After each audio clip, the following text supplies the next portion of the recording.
ஜனவரியில படம் இருக்குல்ல, ஜனவரியில படம் ரிலீஸ் ஆகுது. அப்ப டிசம்பர்ல வந்தாதானே ப்ரொமோஷன் பண்ண முடியும். ஏற்கனவே இவங்க வந்து ப்ரொமோஷன் பண்ணி இப்போ டீசரு சாங்னு ரிலீஸ் பண்ணிட்டு இருக்காங்க.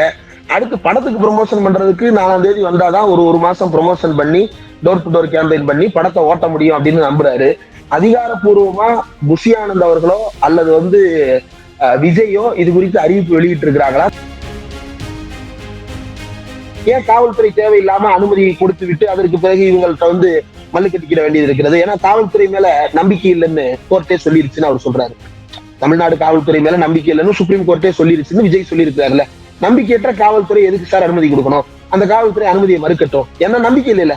அவங்க அனுமதி கொடுத்தாலும் இவங்க தான் என்ன சொல்றாங்க, காவல்துறை வந்து தொண்டர்களுக்கு போதிய வசதிகள் செஞ்சு கொடுக்கல, போதிய பாதுகாப்பு கொடுக்கல, எல்லாம் சொல்றாங்கல்ல. நீங்க இவ்வளவு செஞ்சு இவ்வளவு சொல்றாங்கல்ல, அப்போ உங்க மேல உங்களுக்கு நம்பிக்கை இல்லை. இப்ப போட்டிருக்கிற முகமூடிதான் விஜய். அந்த மாஸ்க நீங்க கலட்டினீங்க அப்படின்னா யூ அப்படின்னு சொல்லிட்டு உள்ளுக்குள்ள வந்து பிஜேபி ஒளிந்திருக்கிறது. அதுதான் நடக்கிறது. அப்போ RSS எப்படி கையாளுவீர்களோ அதே போல விஜய் கையாள வேண்டும். இப்ப இவர் வந்து சங்கியா மாறிட்டாரு. விஜய் வந்து படத்தில் இருந்த வரைக்கும் ஒரு மாதிரி இருந்தாரு, படத்துக்கு வெளியே சங்கியா மாறிட்டாரு. சங்கியாக மாறியதற்கு பிறகு உண்மையிலேயே ஜோசியக்காரங்க பல பேரை பார்த்துதான் நாள் குறிச்சுக்கிட்டு இருக்கிறாங்க. அது வேற. அப்புறம் பல பேர்கிட்ட கேட்கும் போது நீங்க அப்படி சங்கியா வந்துடாதீங்க, ரஜினி இப்படித்தான் சங்கியா வர பார்த்தாரு, தமிழ்நாடு என்ன பண்ணுச்சுன்றது மக்களுக்கே தெரியும், உங்களுக்கும் தெரியும், அதனால நீங்க அப்படி வராதீங்க, ஒரு பெரியார் போட்டோ வச்சு மாலையை போட்டுங்க, காமராஜர் போட்டோ வச்சு மாலையை போட்டுங்க, கலைஞரை திட்டுங்க, அப்பதான் தமிழ்நாட்டுல அரசியல் பண்ண முடியும் அப்படின்னு சொல்லி கொடுக்கப்பட்டிருக்கக்கூடிய அறிவுரைகளின் அடிப்படையில் தான் அவர் அதை செய்து கொண்டிருக்கிறார். எல்லார்ட்டையும் இந்த கருத்தை கேட்டுட்டு இருக்க கூடாது. விஜய்கிட்ட போய் நீங்க குடியரசுத் தலைவரை பத்தி சொல்லுங்க அப்படின்னா தெரிஞ்சாதானங்க சொல்லுவாரு. அவருக்கு தெரியாதுங்க. அவர் வீட்டுல படுத்து தூங்கிட்டு இருக்கிறாரு. ஏதாவது செய்தித்தாள் படிச்சாதானே தெரியும், அல்லது மக்களோட உரையாடினாதானே தெரியும். குடியரசுத் தலைவர் உச்சநீதிமன்ற தலைமை நீதியரசருக்கு இந்த 14 கேள்விகள் அனுப்பியதே அந்த செய்தியே தெரியாதுன்னு சொல்ல வரீங்க.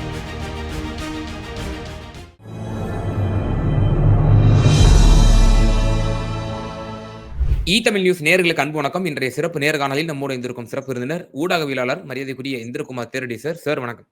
வணக்கம். வரக்கூடிய டிசம்பர் 4ஆம் தேதி விஜய் அவர்கள் மீண்டும் தன்னுடைய பிரச்சாரத்தை துவங்க இருப்பதாக செய்திகள் வந்து கொண்டிருக்கின்றன. அவர் காவல்துறையிடம் அனுமதி கேட்டதாகவும் காவல்துறை வேறொரு தேதியை குறிப்பிடும்படி கூறியிருப்பதாகவும் நமக்கு தகவல் எல்லாம் வருது. ஸோ மீண்டும் பிரச்சாரத்துக்கு வர்றாரு. பொதுமக்களுடைய மனோநிலை என்னவாக இருக்கும்? ரசிகர்கள் ஒரு பக்கம் அவருக்கு ஒரு பட்டாளம் இருந்தாலும் கூட பொதுமக்கள் ஒரு அச்ச உணர்வோடு கரூர்ல நடந்துச்சு, பல கூட்டங்கள் வந்துச்சு, அதுல பலரும் மயக்கம் போட்டு விழுந்தாங்க, தண்ணி கூட கிடைக்கல, உயிருக்கு போராட நிலையில இருந்தாங்க. கரூர்ல எக்ஸ்ட்ரீமா வந்து மரணங்கள் கூட ஏற்பட்டு விட்டன. இப்ப டிசம்பர் மாசம் அவரு இப்ப தேர்தல் நெருங்கிச்சு, நிச்சயமா டிசம்பருக்கு களத்துக்கு வந்துதான் ஆகணும், ஒரு வழி இல்ல, வர போறாரு. என்ன மாதிரி ஒரு இம்பாக்ட்? ஜனவரியில படம் இருக்குல்ல, ஜனவரியில படம் ரிலீஸ் ஆகுது. அப்ப டிசம்பர்ல வந்தாதானே ப்ரொமோஷன் பண்ண முடியும். ஏற்கனவே இவங்க வந்து ப்ரொமோஷன் பண்ணி இப்போ டீசரு சாங்னு ரிலீஸ் பண்ணிட்டு இருக்காங்க. அடுத்து படத்துக்கு ப்ரொமோஷன் பண்றதுக்கு 4ஆம் தேதி வந்தாதான் ஒரு மாசம் ப்ரொமோஷன் பண்ணி டோர் டு டோர் கேம்பெயின் பண்ணி படத்தை ஓட்ட முடியும் அப்படின்னு நம்புறாரு. இதுல எனக்கு ஒரு சந்தேகம், நான் கவனிக்கல, ஒருவேளை நீங்க கவனிச்சிருந்தா சொல்லுங்க. அதிகாரப்பூர்வமா புஷி ஆனந்த் அவர்களோ அல்லது வந்து விஜயோ இது குறித்து அறிவிப்பு வெளியிட்டு இருக்கிறாங்களா தங்களுடைய ட்விட்டர்ல? வழக்கம் போல தகவல் தகவல் தகவல் வழக்கம் போல அது மீண்டும் மீண்டும் தகவல் என்ற பெயரில் தான் பகிரப்படுகிறது. இதைதான் நம்ம ஆரம்பத்துல இருந்து எதிர்க்கிறோம். ஒரு கட்சி ஒரு திட்டமிடுது அப்படின்னா முதல்ல அந்த மக்களுக்கு வெளிப்படையாக அறிவிக்கணும்ல. நீங்க வந்து இடையில தள்ளி வச்சதுக்கு பிறகு திரும்பவும் நடத்துறதுக்கு முயற்சி செய்றீங்க. இது வந்து ரோட் ஷோ நடத்த போறீங்களா, பொதுக்கூட்டம் நடத்த போறீங்களா, மாநாடு நடத்த போறீங்களா? அதை முதல்ல மக்களுக்கு தெளிவுபடுத்துங்க. மக்களுக்கு தெளிவுபடுத்துறது இருக்கட்டும், கட்சி நிர்வாகிகளுக்கு தெளிவுபடுத்திட்டீங்களா? இது போன்ற முடிவுகளை எப்ப எடுப்பாங்க? பொதுக்குழுவை கூட்டி எடுப்பாங்க, அல்லது மாவட்ட செயலாளர்களை கூட்டி எடுப்பாங்க, அல்லது மேலிருந்து அறிவிப்பாக கொடுத்து கருத்து கேட்பாங்க. இது எதுவுமே செய்யாம இஷ்டத்திற்கு மீண்டும் தன்னுடைய வசதிக்கு ஏற்ப அதை திட்டமிடுகிறார்கள் அப்படின்றதான் பார்க்க வேண்டியது இருக்கிறது. ரோட் ஷோ என்று இவர்கள் அனுமதி கேட்டால் இதை நிச்சயமாக காவல்துறை அனுமதிக்க கூடாது, தமிழ்நாடு அரசு அதை அனுமதிக்க கூடாது. காவல்துறை அனுமதி மறுக்கட்டும், அதற்கு பிறகு நீதிமன்றத்திற்கு போய் அவர்கள் வேண்டுமானால் உரிமையை பெற்றுக் கொள்ளட்டும். ஏனென்றால் நீதிமன்றத்துலதான் இவங்க போய் அந்த கேஸ்ல அப்படி இந்த கேஸ்ல இப்படின்னு சொல்லிட்டு இருந்தாங்க. அதே நீதிமன்றத்திலே போய் நிக்கட்டும். ஏன் காவல்துறை தேவையில்லாம அனுமதி கொடுத்து விட்டு அதற்கு பிறகு இவங்கள்ட்ட வந்து மல்லு கட்டிக்கிட வேண்டியது இருக்கிறது? ஏன்னா காவல்துறை மேல நம்பிக்கை இல்லைன்னு கோர்ட்டே சொல்லிருச்சுன்னு அவர் சொல்றாரு. தமிழ்நாடு காவல்துறை மேல நம்பிக்கை இல்லைன்னு சுப்ரீம் கோர்ட்டே சொல்லிருச்சுன்னு விஜய் சொல்லியிருக்காருல்ல. நம்பிக்கையற்ற காவல்துறை எதுக்கு சார் அனுமதி கொடுக்கணும்? அந்த காவல்துறை அனுமதியை மறுக்கட்டும். என்ன நம்பிக்கை இல்ல.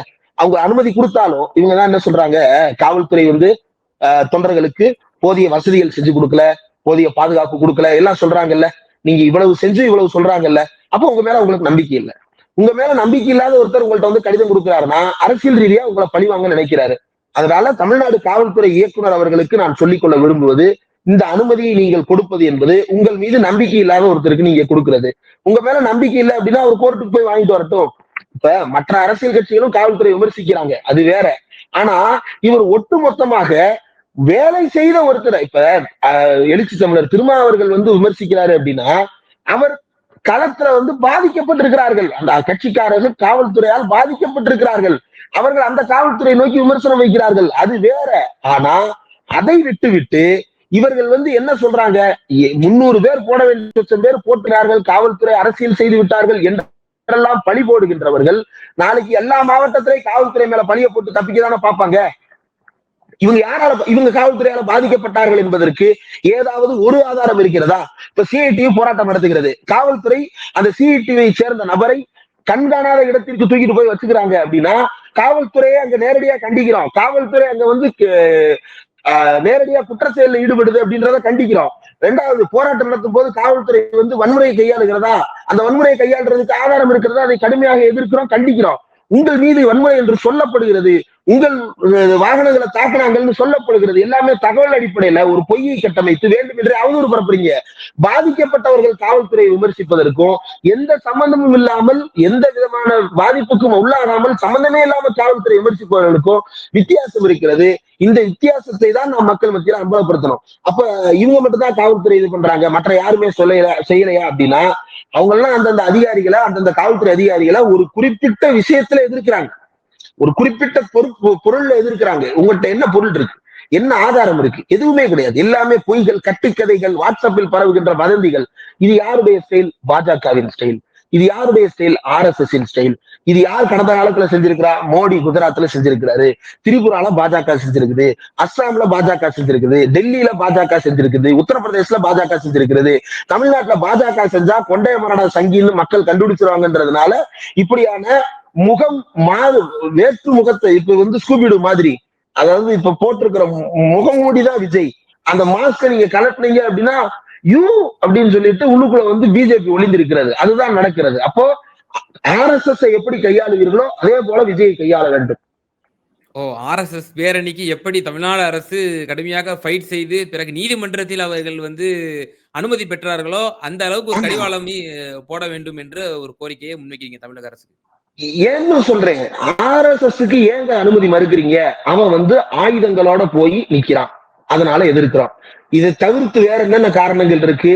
மக்கள் மத்தியில் குழப்பத்தை ஏற்படுத்துவார்கள், மத நல்லிணக்கத்தை சீர்குலைப்பார்கள். இதுதான் அவங்க மேல வைக்கிற குற்றச்சாட்டு. இவன் என்ன செய்யறான்? பொது சொத்துக்களுக்கு சேதம் விளைவிக்கிறார்கள். போகின்ற இடத்தில் எல்லாம் பொது சொத்துக்களுக்கும் தனியார் சொத்துக்களுக்கும் பெரும் சேதங்களை விளைவித்து மாதா கோயில் காம்பவுண்டு சுவரை இடிச்சு தள்ளினதுல இருந்து, மொட்டை மாடி பால்கனியில அவங்க அனுமதியே இல்லாம எட்டி பார்த்ததுல இருந்து, இங்க வந்து வீடு கடைகள்ல வந்து கூரையை பிடிச்சுக்கிட்டு இறங்குனதுல இருந்து, மரக்கடைன்னு பேரை போட்டதுக்கு மரக்கடையில புந்து ஆட்டை போட்டு போயிட்டாங்கன்னு அந்த தாத்தா புலம்புறாரு. இப்படி திருட்டுத்தனத்திலும் தடித்தனத்திலும் குண்டாத்தனத்திலும் ஈடுபட்டு கொண்டிருக்கக்கூடிய இந்த கும்பலுக்கு நீங்க அனுமதி கொடுக்க கூடாது. 2வது, அரசியல் கட்சி என்றால் அந்த அரசியல் கட்சியில யாரெல்லாம் பொறுப்பாளர்கள்ன்றதை எழுதி வாங்க. போன தடவை தமிழ்நாடு அரசு RSS கேட்டது, காவல்துறை RSS கேட்டது ஒண்ணுதான், யாரெல்லாம் கலந்துகிட போறாங்கன்னு நேம் லிஸ்டையும் ஆதார் நம்பரையும் கொடுங்கன்னு கேட்டாரு. ஏன் ஆதார் கார்டை கேட்கறாங்கன்னு நீங்க யோசிச்சு பார்க்கணும். 2 விஷயம். 1, அவன் உன் கட்சியில உறுப்பினரா இருந்தா உறுப்பினர் அட்டையை காட்ட சொல்லலாம். உன்கிட்ட உறுப்பினர் அட்டையே கிடையாது, உன்கிட்ட பட்டியல் இல்லைன்னு நீ சொல்லிக்கிற, ஆனா நீ தலைமையில வச்சிருக்கிறன்றதெல்லாம் வேற. ஆனா ஏன் ஆதார் கார்டை கேட்கறாங்க அப்படின்னா உன்னோட அட்ரஸ் ப்ரூஃபுக்கு அதுதான் இருக்கு, உன்னோட ஐடென்டிட்டி ப்ரூஃபுக்கு அதுதான் இருக்கு, உன்னோட போட்டோ ப்ரூஃபுக்கு அதுதான் இருக்குது. ஆதார் இந்திய அரசாங்கத்தால ஏற்றுக்கொள்ளப்பட்டது தானே, வெரிபிகேஷனுக்காக கொடுக்கப்பட்ட அட்டை தானே.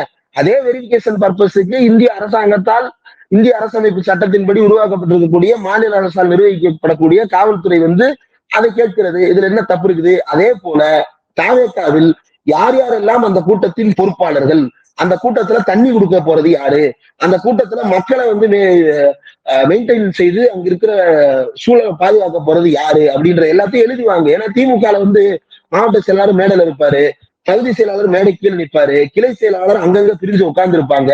இது போக வார்டு செயலாளர்கள் அங்கங்க மக்களை பொறுப்போட பார்த்துப்பாங்க. எதுவா இருந்தாலும் இவங்க அவங்கள்ட்ட கேட்பாங்க, அவங்க உங்களுக்கு ஏற்பாடு பண்ணி கொடுப்பாங்க. இப்படியான மெக்கானிசம் இருக்கிறது தான் கட்சி. அவங்களுக்கு தான் அனுமதி கொடுக்க முடியும். இப்படி எதுவுமே இல்லாம குண்டாங்குதிரா திருன்னு ஓடிக்கொண்டிருக்கிற ஒரு கும்பலுக்கு எப்படி கொடுக்கறது? அப்ப பொது சொத்துல இதுல எனக்கு பங்கு இருக்குல்ல, இந்த ரோட்ல எனக்கு பங்கு இருக்குல்ல, இந்த பொது சொத்துக்கள் எனக்கு பங்கு இருக்குல்ல, என்னுடைய பொது சொத்துல எப்படி கண்டவனை நீங்க உள்ளுக்குள்ள கலவரம் செய்யறதுக்கு அனுமதிப்பீங்க? உரிய வகையில பயன்படுத்துறாங்கன்னா அனுமதிக்கலாம். சும்மா நல்ல வகையில போராட்டம் நடத்துறவங்களுக்கு எல்லாம் நீங்க அனுமதி கொடுக்கறது இல்ல. சிஐடி கொடுக்குறீங்களா? தோமுசாவுக்கு கொடுக்குறீங்களா? ஏன் திமுகவுக்கு ஆதரவா இருக்கக்கூடிய கூட்டணி கட்சிகளுக்கு அனுமதி கிடைக்குதா? அங்க எல்லாம் அனுமதி கிடைக்கிறதுல சிக்கல் இருக்கு. இவங்களுக்கு மட்டும் இப்ப இவர் போய் கோர்ட்ல போய் என்ன போய் சொல்றாரு, எனக்கு மட்டும் அனுமதி கொடுக்கறதுல சிக்கல். சார், எழுச்சி தமிழர் மாவட்டமா போய் பிரச்சனை சந்திச்சுட்டு இருக்கிறாரு சார், காவல்துறை அனுமதி கொடுக்காம. அப்ப காவல்துறை அனுமதிக்கு அப்படின்னு சொல்லிட்டு ஒரு உரிய ப்ரொசீஜரா அந்தந்த மாவட்டத்தில் இருக்கக்கூடிய காவல்துறை ஃபாலோ பண்ணுது. அதுல சிக்கல் எழும் பொழுது அதை மக்களிடம் கொண்டு வருவது வேற.